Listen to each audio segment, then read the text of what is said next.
It is March 20th, 2023. This is Atlanta United FC Weekly, a Home Before Dark podcast. Oh, mine was terrible. It was really weak this week. You guys popped the bottle, but we'll start with a little cocktail, doing a new thing now. Every Atlanta United win will be a cocktail featuring the tears of our fallen. So I did a little last Lemon word drop tonight. I did a last word, little green chartreuse, gin, some Luxardo cherry liqueur, and lime juice. So R.I.P. Portland. Nice. I'm just drinking some Smoke Wagon. Nice. The bourbon tonight will be Sazerac. Nice. Skin that Smoke Wagon, Dan. It is, like I said, it's March 20th. It's a beautiful Monday evening in Atlanta, especially following Saturday's festivities. I am Tim Herb. As always, I'm joined by my lovely co-host, Mr. Kevin Bradley, over there if you're watching on the stream in the top right, your top right, and then Dan James down below. How are you guys? And undefeated. One of two. Oh, this makes me so mad when Kevin's gloating. Well, Kevin's gloating, but rooting against our team to win, even if it was one match. It still sticks in my craw a little bit, just the tiniest bit. Yeah. We have Bradley D. So Kevin's typing in the chat with his burner account while he's recording and drinking. You're really good with one-handed typing. We have Nathan Explosion, Michelle, Brittany S, Richard Gordon, Kendrick Brock. Kendrick saying Kevin do a drink for each goal during the show. All right. Are you gonna chug that drink, Kevin? No, that sounds terrible. So is that like a Portland? Is that like a Portland cocktail? No, it's just a green cocktail. Like I said, I'm gonna do it will either be a cocktail from the city or a color in the theme of the opponent that we beat. So, gotcha. Tim, what's the over and under he carries this on? How many games do you think he carries this on for? So hold on, I'll set the over under at 7.5 games. Wow. I was thinking like 2 or 3. I'm just wondering why you both think that, whether you doubt my dedication or you think Atlanta United's only going to get that many wins. No, I doubt your dedication. No, come on. Oh, no, I was thinking about it from even without wins. I was thinking you would do it, but no, just wins. Because it's only the T. Just win, baby. Right? Yes, that's right. Yeah. No, I hope you prove me wrong, Kev. What would the Toronto one have been? Something with Campari or grenadine or something in it. Or like a Labatt Blue. Something like red. That. Yeah. Something shit. Or something Canadian. Yeah. Mm-hmm. Crown. Something with like Charlotte. maple syrup. Something with maple syrup in it, like a maple old fashioned or something like that. And the Charlotte one would have been some sort of pimento cheese Manhattan or something like that. Mm-hmm. Or no, Manhattan. Or it'd be like, I guess you'd have to do blue carousel, right? Yeah, exactly. That's exactly. Blue there's carousel a whole with thing here, man. Yeah, There's a lot of pimento cheese. Orlando will be some the creme de violet or whatever, the purple liqueur. Yeah, it will be Mad Dog 2020, and if it is anything else, I will be highly disappointed in you. It'll be a grape for Loco. Oh, gross. Oh, do they still make Four Loko? I thought they banned it. Nope. They just do a high gravity White Claw now. Whoa. Yeah. Awesome. The Four Lokos got neutered like way back in the day. They kept them on the market, right? I don't know. I mean, I don't know the difference, but from what I'm told, they were quite different. The black market. I've got like a wine cellar full of Four Loko. Stock excuse. Everybody bought into crypto. I was buying into Four Loko. The FTX, the Four Loko exchange, is still at an all-time. The FLX is at an all-time high. It's fitting because that is quite the flex, having a cellar of of Four Loko.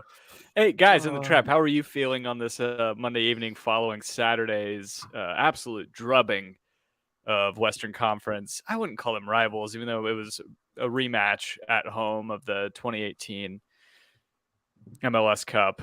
But yeah, how are you guys feeling? I feel better after the broadcast leveled out, to Brittany S.'s point. I think everybody was getting ready to rage riot with the Apple TV stream for the first, I think it was like the first 10 minutes of playtime, where I just assumed my TV was messing up because it kept blipping in and out. And then the first Portland goal that got overturned, they went to VAR, and I had no idea what was going on, why they overturned it. Like, had no idea, because it was so bad and cutting in and out. I don't know if it was because they had 7 games streaming simultaneously, or some intern was in there wiggling the cord or what, but it was unbearable for a while. But no, it feels good. They must have sorted something out on the replay, because I watched the replay, and it was a bit blippy, but yeah. To be fair, I was like 7 drinks in because we'd got back from a date night. You were blacking out on your own. It was fine to me. But yeah, still better than Bally Sports. All I'm gonna say. Yeah. Oh God, yeah. Yeah, it would take a lot to have me want to go back to that model, that level of broadcast, that whatever, anything. Kevin Egan on the broadcast, right? Mm-hmm. Which is great. I hope we get as many matches with him as possible this season for obvious reasons. I do miss him being our full-time broadcaster. That is one thing about the Bally Sports days that I do miss, is that consistent broadcast crew with him and Mo Adu and Jillian Sakovitz.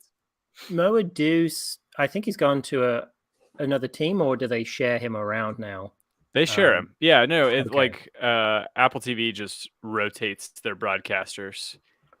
Yeah, I miss Mo Adu. He was my favorite. Yeah, no, he's fantastic. Also, I really like the crew in was watching the MLS recap show. You say you like the crew? The week of the crew? You're saying how much you like the crew? I'm talking about rowing. I'm talking about rowing, Kevin. But no, the crew on the MLS recap show that they do, I think they do a good job too. Yeah. But yeah, 5-1. 5-1. Who had that on the bingo card? I think, what did I say last week? 3-1? Dan, I think you said 4 something. 4-0, no, maybe? I said 2-0. I did, to my credit, I did say it could be a heavy goal tally. Okay. You know what? Okay, Sam Jones. I was going to say, that sounds like somebody writing articles and saying they're going to struggle, but to be fair, they could also win, you know?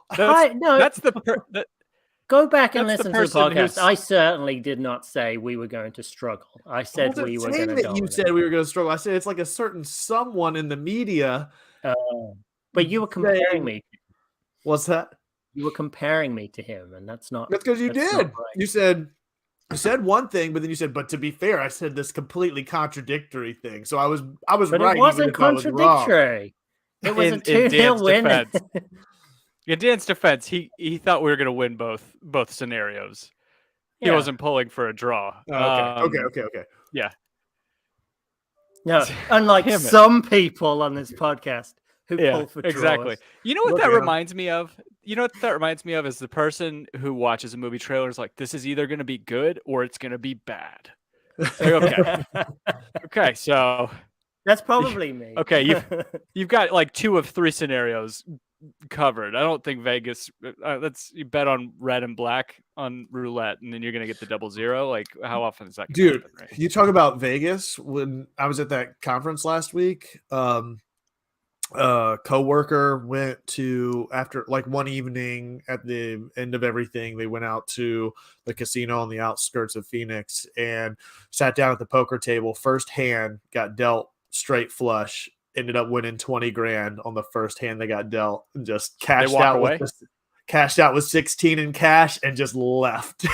Good for them. Good for them, man. That's that's not an easy thing. I don't think to do. Yeah, unbelievable. I don't know that I've ever seen a player score a perfect 10 on who scored. I don't think I've ever seen a player have a 10 on there. Thiago Almada has a 10. I have never seen that either. Yeah. Thiago Almada had a 10 from Saturday. That's with, I say only, but only an 87% pass percentage. So like he was that good that even having some errant passes. Yeah. But so many of them were just unbelievably good. I mean, him switching the field on a dime multiple times throughout the night was a sight to see, much less every other key pass that he managed to find. Like, I'd love to see his heat map because I don't think there's a bit of red on it, like unless it's the whole field is red, because he was everywhere, man. Hold on, I will pull it up. He was a one. I mean, it was the best performance I've seen out of an Atlanta United player. He really is. Yeah, really is incredible. Yeah, I mean, I feel like we say that generally, with an element of hyperbole about a lot of players, but like I said, I knew there would be no red on that. It's just everywhere, man. He's everywhere.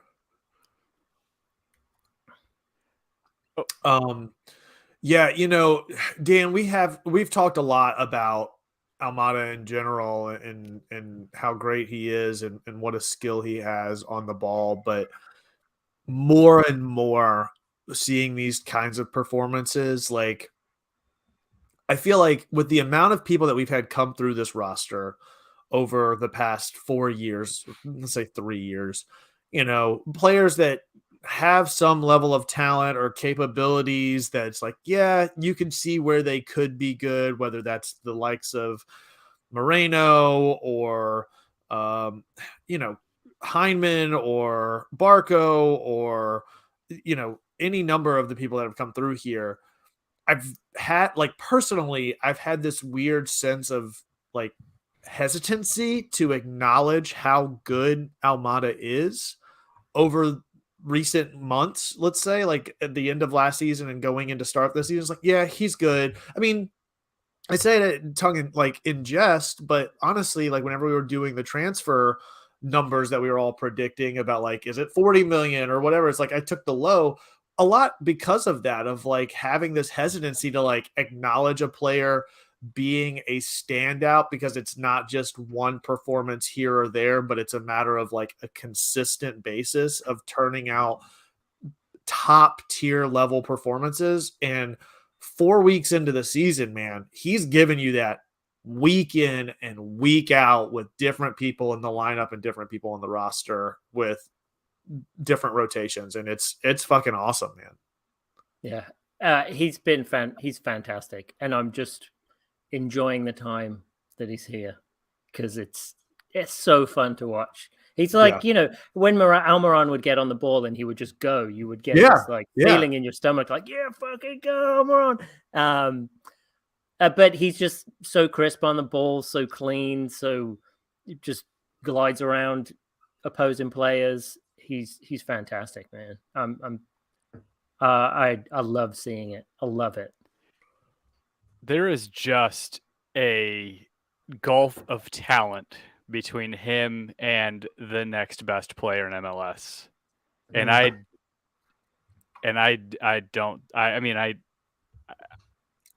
don't think that's hyperbole. Which sucks because it sucks to say that because the next best player right now, at least leading the Golden Boot race, as far as I know, is Caleb Wiley. So, it's or is Joao Klaus leading the Golden Boot race with Thiago Almada? No, he's third. Never mind. Yeah, he's third. Or he has 3. I mean, yeah. So Thiago Almada's got 4. Caleb Wiley's got 3. Jesus Ferreira's got 3, and Joao Klaus has got 3, along with the diabetic himself, Jordan Morris, with 3. Nice. Yeah.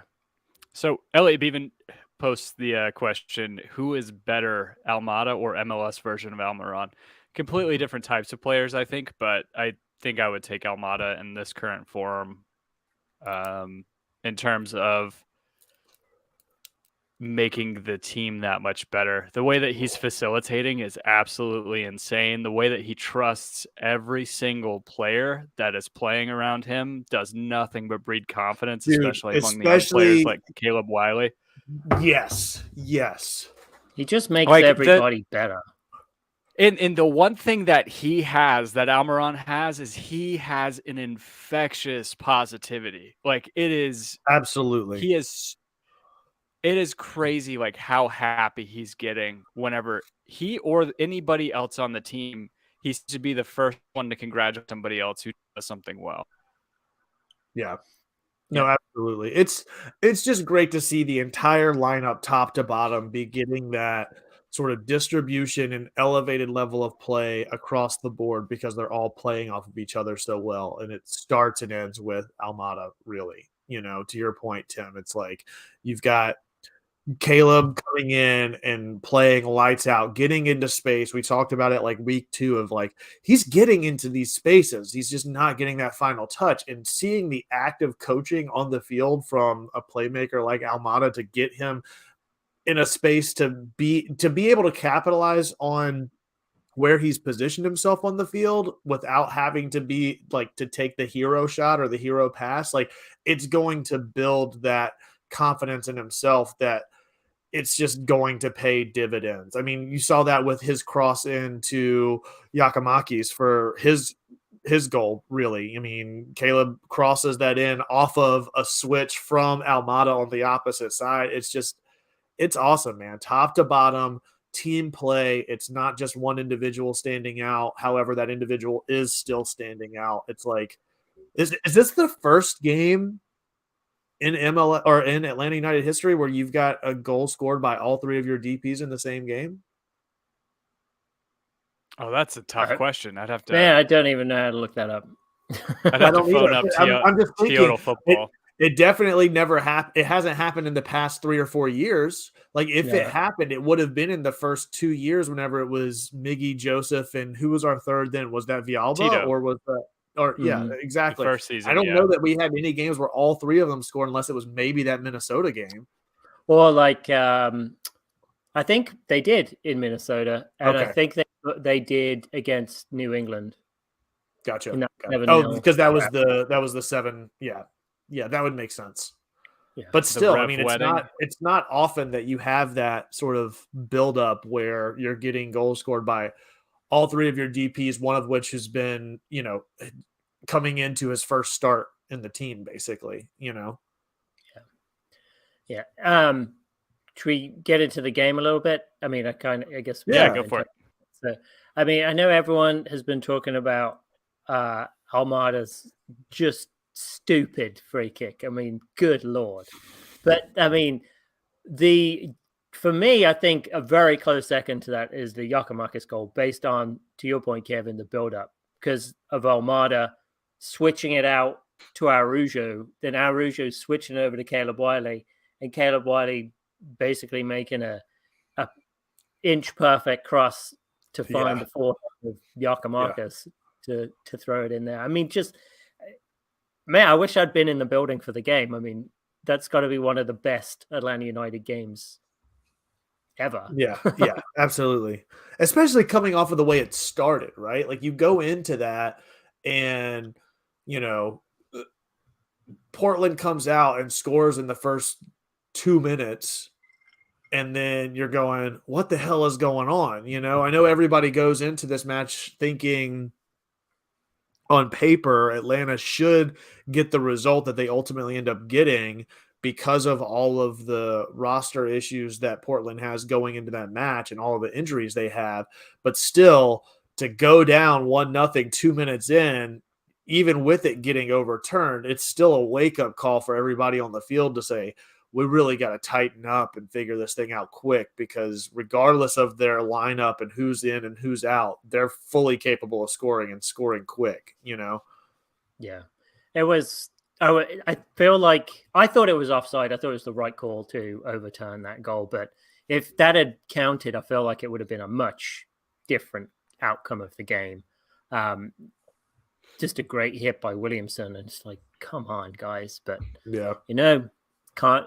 And it's so funny that it was Nate Skoda that was in the way that got them offside, because if you go on Portland Twitter, they freaking cannot stand that guy. He's just awful. He's kind of like, he's like the, you know how Cabral is to LA Galaxy? It seems Nate Skoda is to Portland Timbers.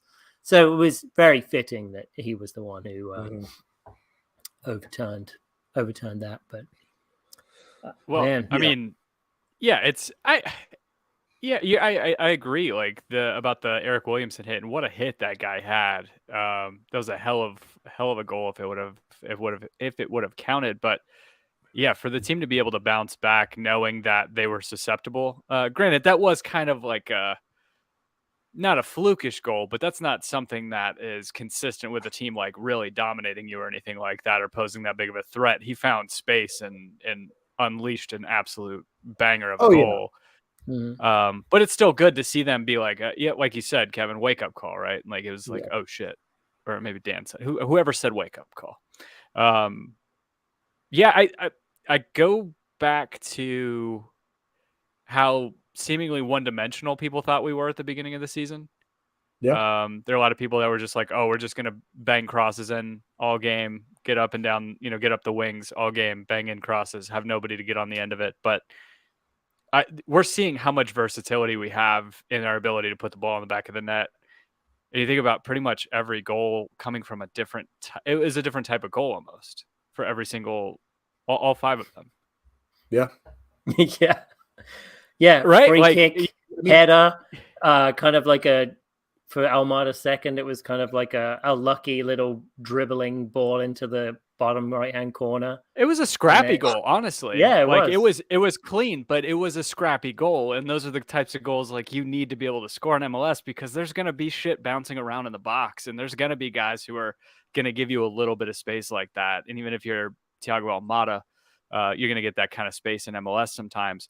But yeah, the first one, the Caleb Wiley's goal was outstanding to me, because obviously the defenders kind of fucking muffed that clearance or whatever they were trying to do there. And that second bounce Almada got on, and you're not going to dispossess him at that point. And you have a break. And even if you have two or three guys that are breaking on an entire back line, that gravity well pulled guys in too, right? Like, and Caleb Wiley once again finds space because Thiago Almada is pulling guys off into another direction. And as a result, I mean, if he keeps getting fed those goals, he's going to, or fed those balls, he's going to keep scoring. Just the effort that he put into basically knock two Portland defenders into each other to head the ball like a few yards in front to get on it and then make the assist to Wiley. It was just, I mean, holy shit, man. That's like right, legitimate Champions League type play with making those. Yes, 100%. And what I kept having go off in my head every time Thiago Almada touched the ball was the "he does what he wants" chant. Right? Like he does what he wants. Like it is like he looks impossible to dispossess while he's on the ball. It's insane how good he is, and it's all done with intent. Like every touch that he takes is seemingly with intent to get the ball forward and to find somebody in space. Yeah, he's always looking around. It's like, so with Moreno. So my biggest issue with Moreno, he just wasn't fast enough. And then second to that, it's like he wouldn't see passes. It's kind of, Araujo is still guilty of this, I feel like. But head down versus head up, right? Yeah, it's like it's when you're playing FIFA and you obviously see some guys in front of you, so you can see the whole field, so you can make the pass. You're watching guys get open and you're expecting the Almada to make that pass to them, and he does it. And that doesn't always happen all the time because, it's a lot different on field level when rather than watching it from the 200 section. But you're right. His vision is incredible. He's just such an engine room for this team. It's going to be really interesting to see what happens in the next game, but we can talk about that later. Yeah. So I went back and pulled that Minnesota game, and that was not all three of them three. scored. Huh? No. All three of them scored. Dude, they had like 4 or 5 games in the first half of the first season that they all scored. Dude, it was Joseph Martinez, Miggy, and Jacob Peterson. Those were the 3 people that scored in that Minnesota 6-1 game. I've just pulled it up. That's what I'm saying. I don't know that that's happened before. But Joseph got a hat trick. Sorry. Amon got 2. Sorry. It definitely did happen. I'm trying to find where it did because it was sorry. I'll pull it up. I had the wiki scores up, but it was You're right that Tito shows up because he had a yellow card. Sorry. I saw that as an event and thought it was all of them scoring. Gotcha. Where did I see it? But while you're pulling it up, I'll echo the sentiments that you guys were saying. Like the thing with Almada is, and you see it in the cutbacks and replays of where his eyes, it's like watching a quarterback, like a high level quarterback stand in the pocket and make a throw. You know, his head is up. He's surveying the field and seeing where players are going to be in space, and he's taking opportunities, anticipating where they're going, and leading defenders with his eyes. Like he's got this crazy no look pass to Giakoumakis at one point where Gigi cuts inside at the top of the 18 and Almada's not even looking at him. Like you see him, like his eyes are darting all over the place to see where everybody's going. And then he leads the defender one way with his eyes and then no look passes it inside to Gigi making a run in. And it's like, that's what you want. Like that's like 40 chess on the field, right? Like you're not just playing the go-to pass and setting up the plays and getting players into space is one aspect of that. Yes. And getting the ball to them, but being able to throw defenders with not just skill, but like those intangibles of being able to lead players just with your eyes is something that's a big standout for me. Did you, I think it was Doug Robeson's either reporting or his podcast, but he was talking to Almada and was it Almada or was he talking to Pineda? Either way, it was either Almada or Pineda was talking about how Almada's staying back to practice those types of free kicks during practice. And he was actively trying to he was practicing with Diop and actively trying to get him to move in the wrong direction just by where he would be looking with his eyes. Yeah. It was, I thought that was really cool. The other thing that I've really liked about, I know Almada's going to get a lot of attention and rightfully so. And I want to say, like, part of me wanted to come on and do the jokey thing of like, Giakoumakis has been with the team we're 4 games in the season. He's only scored 1 goal. At this rate, he's only going to score 8 by the end of the season. And we traded Joseph Martinez for this guy. However, like I've loved watching him get in, like he's just sunk his teeth into this, like it's not the heel role, but like to me, it's this like tongue-in-cheek, I will play the Joseph Martinez role that you all wanted Joseph Martinez to play and that he was very successful playing with his number, biting at the back line and drawing. I don't care if I draw 6 offside penalties throughout the night.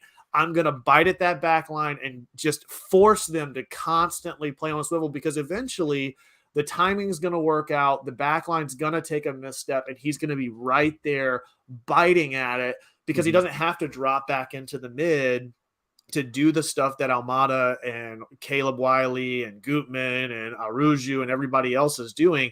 He can literally just push that back line and push it and push it and push it to where it's inevitably going to break one way or the other, whether it's with a through ball or a cross inside that he can get on the end of, like what he did with Caleb, you know?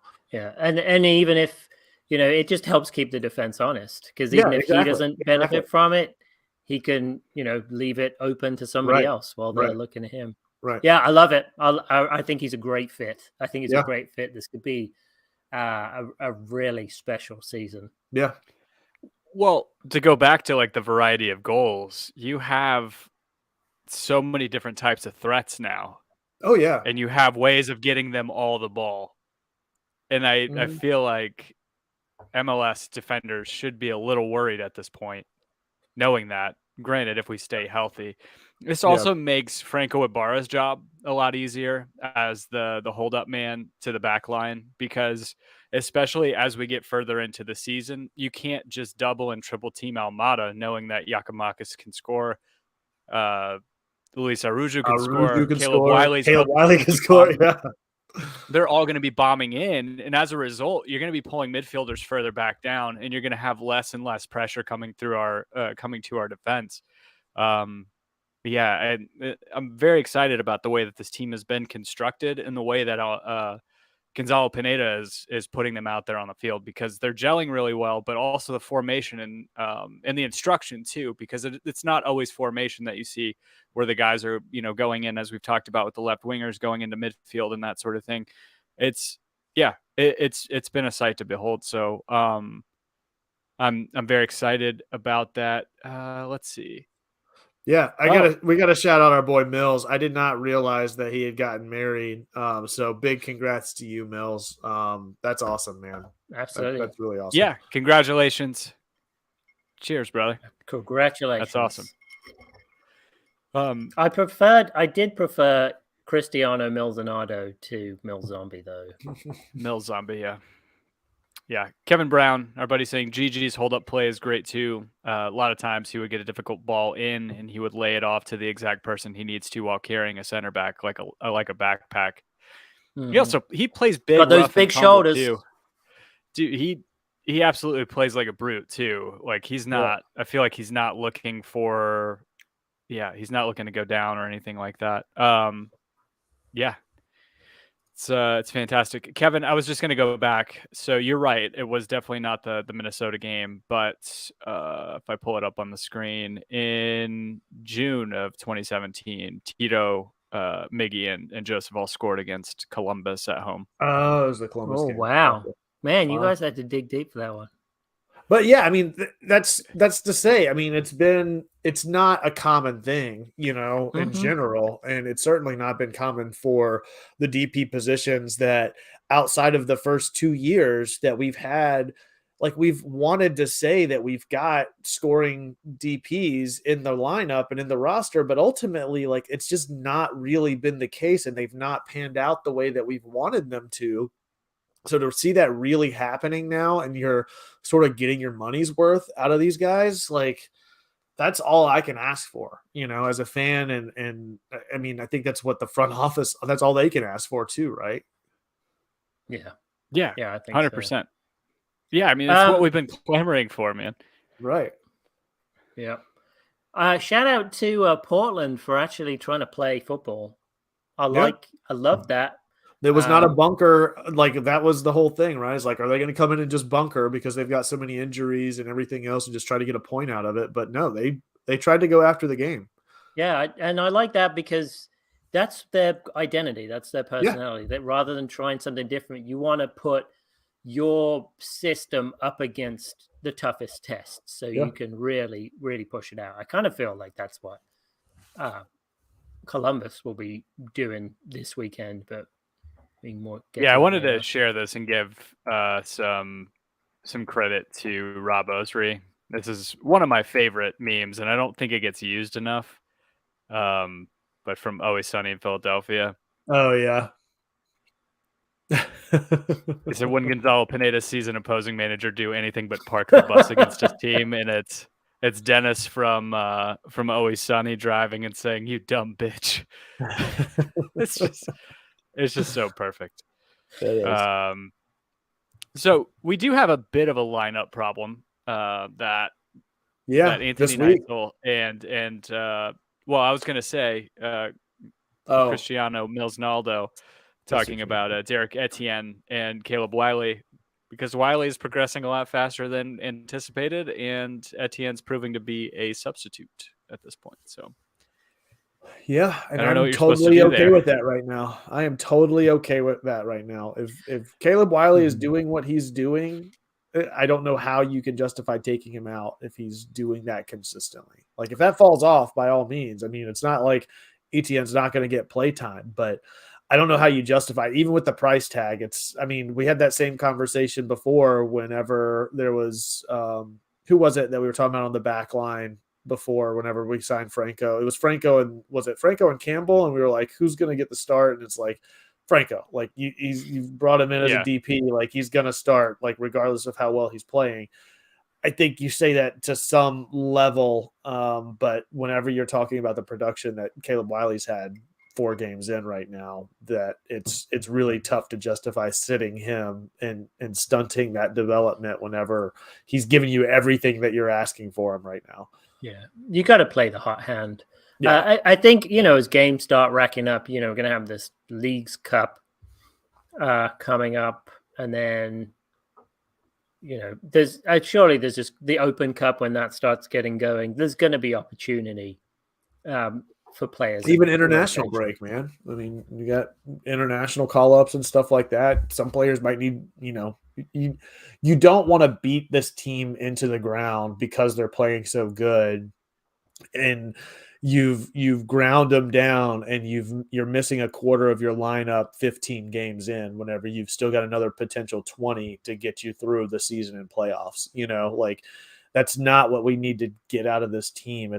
If you've got the opportunity to sit these players, you really need to do so. And I don't know, it's champagne problems to Mateo's point, but it's also great that we're in that position that maybe we really don't have to hedge our bets and only go after Open Cup. We can maybe make a run at both cups for the first time in multiple years now, Yeah.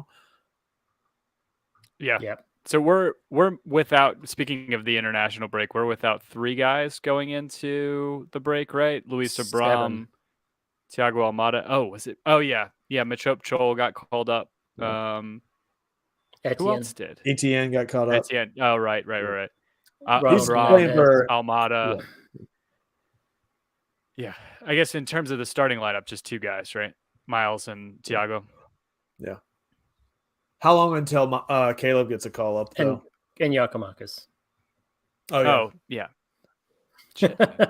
Sorry, I'm not with it right now. I guess it's Abram, Almada, Chol, Etienne, Hernandez, Giacomakis, and Robinson.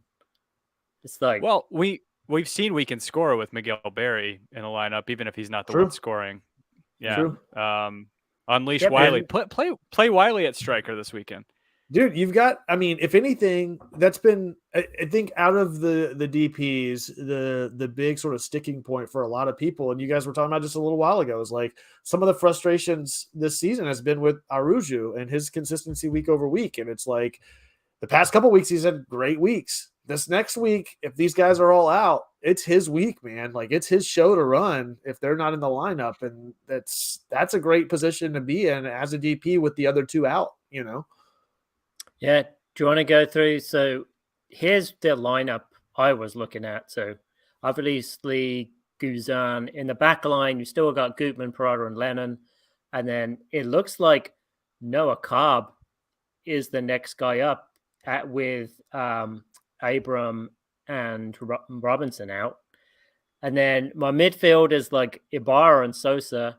And then I'm having Sadic play that 10 role with Wiley, Berry, and Aruju up front. I don't quite know what else you can do. Rather than I guess people have been talking about playing Aruju out of position, but I feel like it's better for him to just stay where he's been consistently going, just so he can help with that consistency in terms of his mentality of how he plays, but then also learning to play with other people in those other roles. Because, we want him in the strongest role. Yeah.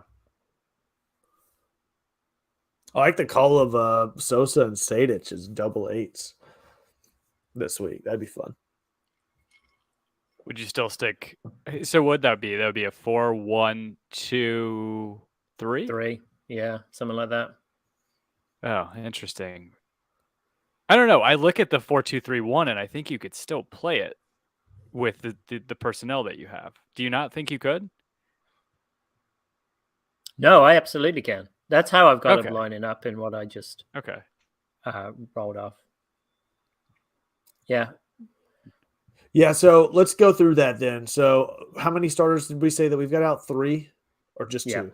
3 starters. We have Miles, Gigi, and Almada, right? So who are your 3 that you're calling up in into the starting lineup this weekend? Berry instead of Yako. Yeah. Sejdic instead of Almada. And Noah Cobb in place of Robinson. No George Campbell? No, he went. George Campbell we traded him to Montreal. Montreal. Oh, that's right. I'm such an idiot. Sorry. Well, Dan, that's so by you're inserting Sosa into the lineup too, right? Yes. Okay, gotcha. Because you said Sejdic is the number 10. Yeah, anyway, yeah. Correct. Okay. Because last game we had. Oh yeah. I'm sorry. You're right, Tim. Ibarra and Sejdic were playing behind Almada against Portland. You're right. Yeah. Yeah, I think we're going to be all right. It will be a nice test for the lineup. You're saying so. Who were you saying up top? Wiley, Berry, and Araujo. And behind them in Almada's spot, I'm putting Sejdic. I thought you had Conway up top for some reason. No, he's got loaned to Phoenix Rising.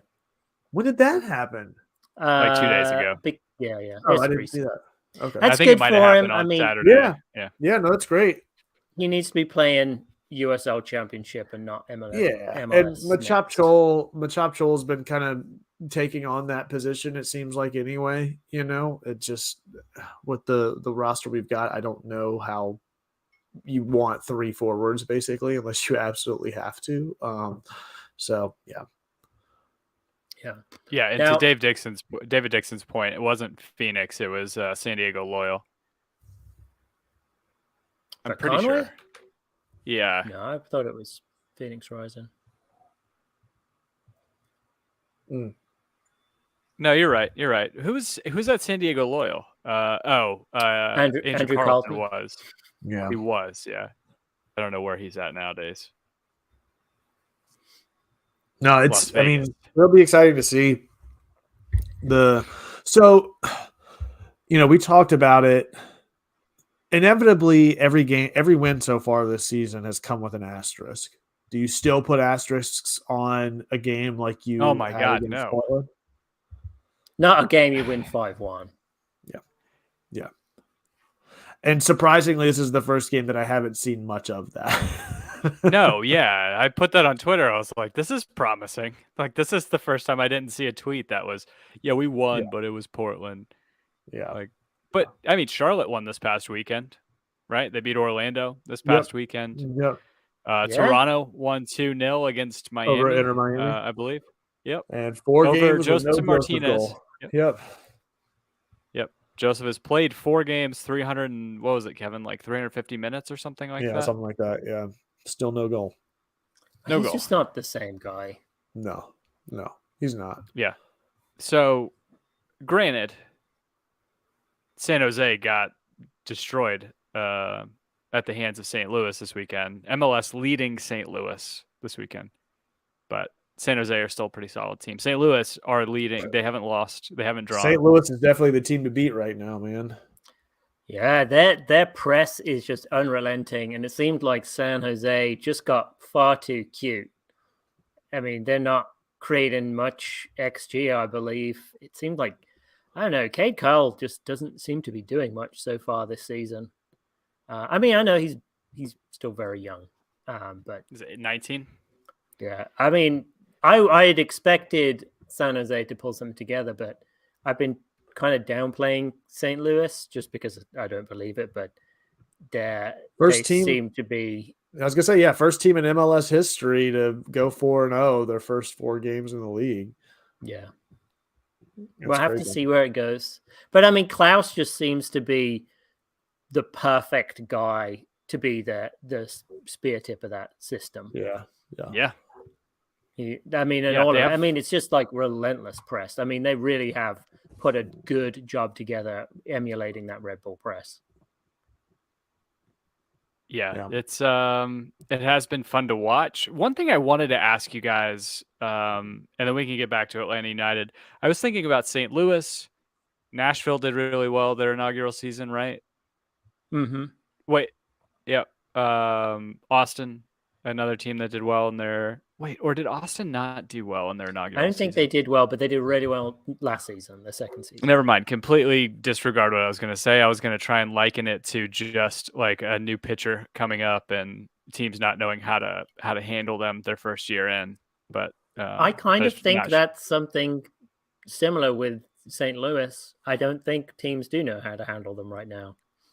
It's a whole new set of personnel. I mean, you have some guys with MLS experience, but the guys that are really leading the team between Klaus, Gioacchini, like they're basically newcomers. I think Gioacchini played last year, right, in MLS, and maybe he played a little bit before he went to Europe. But yeah, wasn't he playing with Orlando last year or something? Yeah, I think so. Before trying to get World Cup minutes. Yeah, but Klaus and Stroud's been a really good signing for them. He's been productive. So, and am I right in saying the goalkeeper's been pretty good as well? They've got, I think, they have Matt Hedges. I feel like I'm mixing a lot of teams up. But no, Matt Hedges. Yeah, Matt Hedges is with. No, he's with Toronto. Sorry. Okay. Yeah. But yeah, I mean, Charlotte's been the worst expansion team most recently. I don't know, man. Cincy had a tough slog for a couple years there. Cincy, I mean, was really bad. They were wooden spoon. Tough going for the first 3 years or so. Very good point. Yeah, and dysfunctional, not just bad, but dysfunctional in the way the team was constructed, the manager situation. Like, that's been that was rough to watch. Yeah. I don't recognize a lot of the names on the St. Louis team sheet, so that's not saying. I was going to say that's not saying that they don't have MLS experience, but it's just they've been pretty impressive. Oh, even beside Kendrick's point about the back passes that they got in the first couple of games that they had, but they've been quite good. Yeah, anti-Knights or the Loons have been there since 2017. I agree. I'm surprised Adrian Heath is still there, but I mean, they won this past weekend. Do you. Right, but they haven't. I think. Oh no, we beat them in the Open Cup final. But other than that, it's been just kind of. It's been kind of math, right? I mean, they've been getting into the playoffs, but they've never. I think it took them 3 years to finally sign a DP, so there's that. Yeah, the ownership was in complete disarray when they came in. I mean, that doesn't really help much. But no, not at all. Any other thoughts on the game from this past weekend? I mean, we didn't really talk that much about the free kick. Holy shit, dude! Like, woof. I think that aside from go ahead. I was just gonna say, aside from the Roberto Carlos outside bend free kick, I don't know that I can think of one in recent memory that stacks up to what Thiago Almada did on Saturday. It's just, and I'd be happy to revisit some, but it was laughable, man. Like he stepped up to the ball, and we're sitting there watching it. I go to Stacy. I'm like, he's going for this. Like, you saw them set the little 3-man wall stunt that they've been doing for him. He's standing in front of him, like. He's going for it from 30 out. Like, he's going to go for it. And it just, oh my God, dude, just the angles that the cameras were able to get, both from behind his field of view as he's running up to the ball to see the trajectory of the ball, and then from inside the goal to see the same thing as it goes out of frame and then curls back in was, phenomenal. Just incredible. I mean, who is the only other player that you have seen do something like that or has the capability? There's only a handful. Yeah, but that guy right there. Yeah. Is Almada's predecessor. Yeah. It was unbelievable. Absolutely unbelievable. I mean, it was, and of course, like, just like everything else, I saw a lot of tweets of like, yes, it's a great shot. Yes, it's a great goal. However, like, tactically, Portland kind of didn't do themselves any favor. Like, you're 30 yards out. Why are you setting a 4-man wall? Like, and like, they could have gone with a 2-man wall to give the keeper at least a better chance to cheat and see where the ball was headed to get in a better position. Like, to have enough time to react. Regardless of all of that bullshit, that ball was put in the one place that he had to put it to have a shot at it. Even if the keeper was able to cheat that side, he still had to make a play on the ball. Like, it was unbelievable. Yeah, I just feel like the little 3-man wall we've been putting in front of the free kicks, I feel like that's been a pretty underrated thing. Now, of course I don't watch all the soccer in the world, but I don't think I've ever seen another team do that, to like put your own wall in to screen the opposing keeper. It's much better than someone lying down in front of behind the wall. That's just ridiculous. Yeah. But to Mac Mazinski's point, Nick Romando didn't think it was that good. Well, Nick Romando's a fucking dumb shit then, isn't he? He's a hater. He's a hater and a half.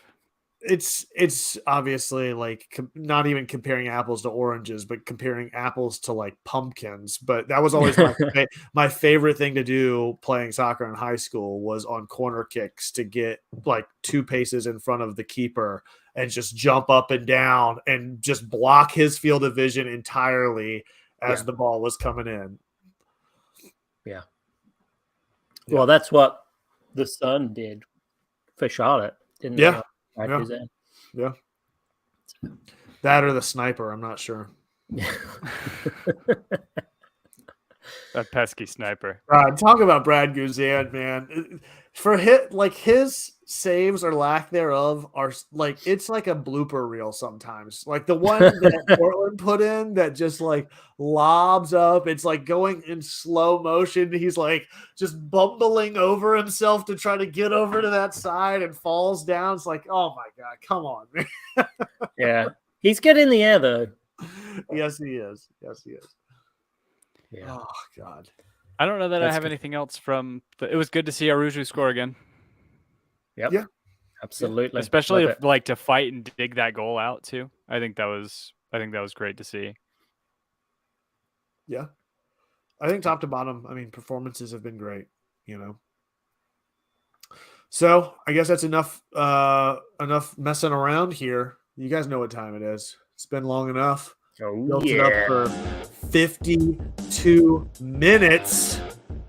It's time. Get ready for the download. Oh, a different banner color, huh? Oh, it is different. A little bit more subtle.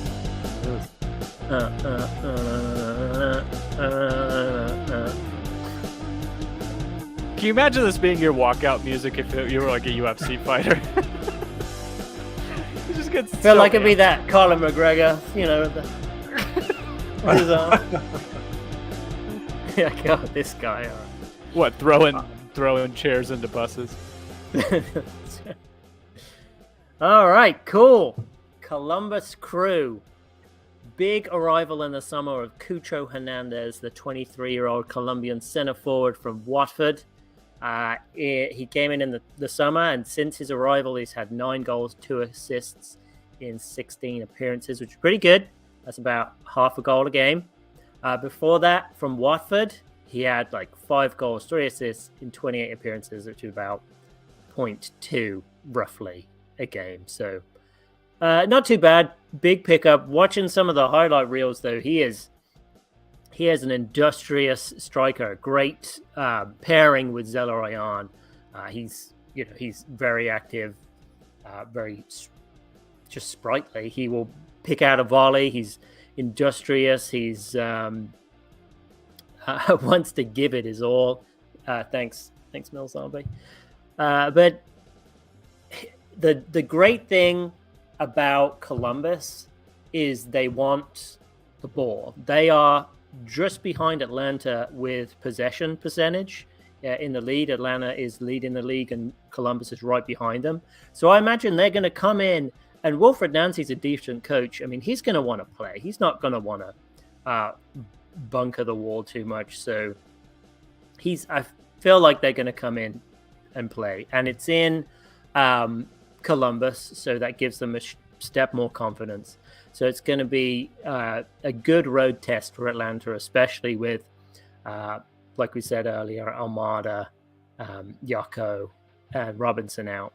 But the good thing is Columbus Crew has a defender who's been sitting in center back who's been sitting in the middle of their defense but through the beginning of the season. He's played every minute of the season so far, and that is Milos Dejanak, and he has been called up to Australia. So a big piece of that defensive line has been called away and will not be playing. Also, our boy, one of the keepers we've made look like a freaking superstar when he's come to Mercedes-Benz before, Eloy Room, has been called up by Curacao, and so he won't be there. In his place, one could assume that when the Columbus Crew played the Philadelphia Union, Schulte, their backup keeper, who's a younger keeper but got demolished 4-1 by Philadelphia. So I imagine he will be the guy taking the place of Eloy Room at home. And then, of course, the man himself, Lucas Zelarayan, has been called up by Armenia and will also not be playing. So I feel like the one guy who is going to be as good as he's not going to be as good as Almada, of course, but he is an incredible threat. He is, all their attacking play goes through Zelarayan. He's one of the best players in the league. He's one of my favorites. He's so industrious. He's such a good handler of the ball, puts it wherever he likes it. But of course, he's not going to be playing, so that's fantastic too. So Columbus have been a little bit unlucky. They haven't had the best of results. Philadelphia Union beat them 4-1 in the opening game, but they beat DC United 2-0, drew 1-1 with Toronto in Toronto, and then this past weekend just lost 2-1 to the Red Bulls and really got pinned in their own half against the Red Bull press. So even though they still had a fair amount of possession, let me pull up my stats for a second. Anyway, they had a fair amount of possession, but it was ultimately the Red Bulls that pushed them over the edge and really got in their half. So if Atlanta can keep that press going, you could pretty much bend Columbus into have a really difficult time trying to play out. But you've got to watch Cucho Hernandez. He could be like that Brunelleschi type guy who just gets out and could probably nick one on the counter. But I feel like it's going to be a little bit more equal in terms of possession, like it was when Columbus played Toronto. They had about a 50-50 possession. So I will be really surprised if Columbus bunkers at home. I just don't think that's something that's really going to be out. Oh, Bruno Cuba saying Cucho is out with an injury. I didn't see him getting subbed off, so maybe he is. I'd have to check that. But either way, I'm kind of confident on this one, even with, kind of more of a backup squad. But I think we could win this game 2-1. So that's why I'm going to go with 2-1. 1-1 here. The Kevin special. 1-1. 1-1. I don't know. I like the way we press, and I like our possession. And I was going to say going in. Sorry, Kevin. I wasn't trying to talk over you. I like us to win this game. I like us to win this 2-1. My whole thing is just I don't know how Atlanta lines up. Yes, you've got a couple players out. Yes, you think that the lineup's fully capable to put this away. If Cucho's out, that's a benefit, but at the same time, I don't know. I feel more confident in a 1-1 right now. You're going on the road too. Yeah, I'll say 1-1. Everybody in the trap. Let's see here. Elliot Bevan 2-2. Mill Zombie, same deal. Draw for him away and without Almada.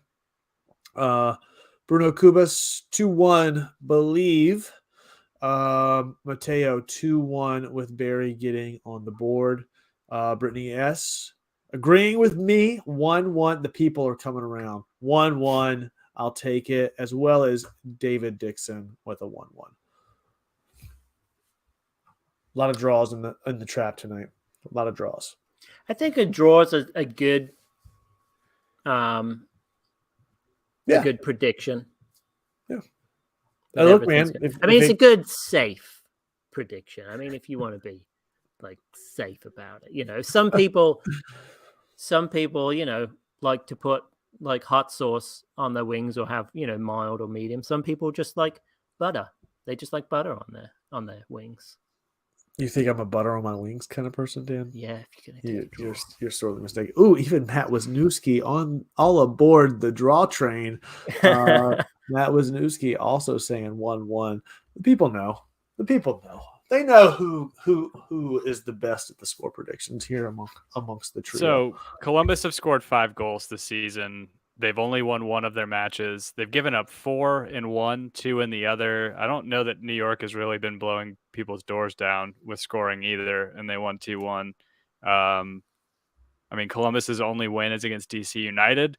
They're without Cucho Hernandez. I don't know that anemic of an attack. Granted, they're going to be going up against Noah Cobb and Juanjo, but I don't know. I am certainly not scared of this team, so and I don't imagine they're going to pose that big of a threat. Yeah. Oh, another one. Richard Gordon. I'll be good with 1-1 draw this week because of all the call-ups. God, I'm going to be cheering even harder. Man, I hope we fucking win now. All of y'all and Kevin. God. What did you say, Kevin? What did you say, Dan? 2-1? 2-1. Yeah. Still a win, Tim. It's still a win. Who do you guys think scoring? Wisniewski, I love butter. I love butter too. I like Miguel Berry to score a goal.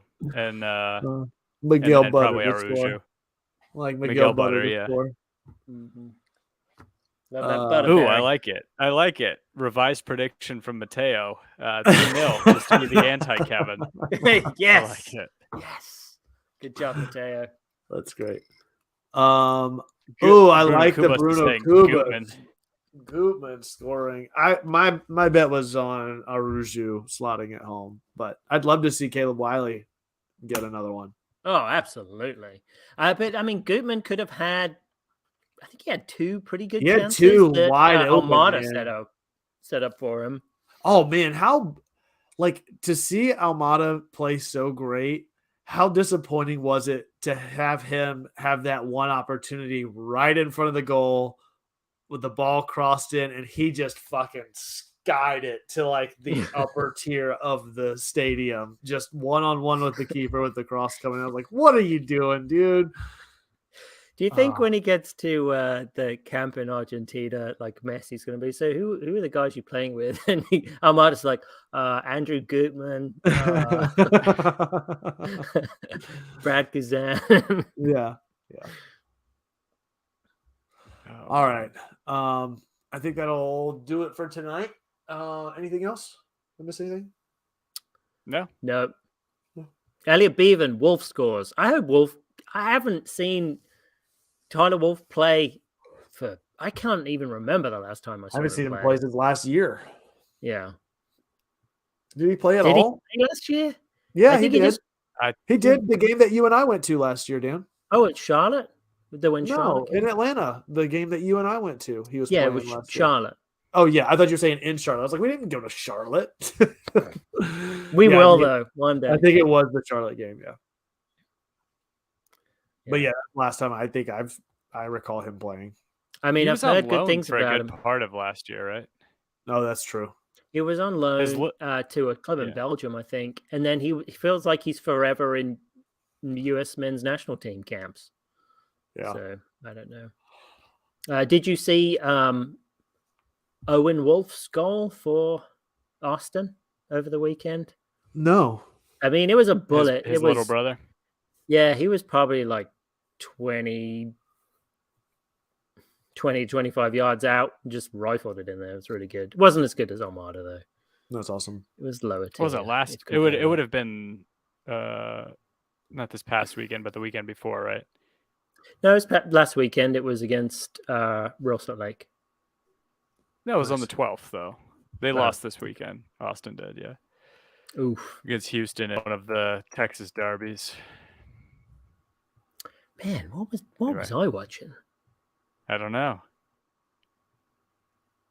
Oh well. All right. Well, thanks everybody for tuning in and hanging out with us. If you want to join the fine folks here whenever we record, be sure to like and subscribe on YouTube. Hit the bell icon to get a notification whenever we go live. Thank you guys so much for tuning out. Another great turnout this year. You can always tell when Atlanta United's playing well because the trap fills up real quick, which is great for us. So thank you guys for tuning in each and every week with us and hanging out. So I know you can find us all collectively on Twitter at Home Before Dark. That's before spelled B and the number 4. Individually in a couple different spots. Tim, where do they find you? You can find me on Instagram at Tim Herb. And Dan, what about you? You can find me at DNJMS. Find me at The Architect at _ARC1TECT. Thank you guys so much. We'll see you next time. As always, be home before dark.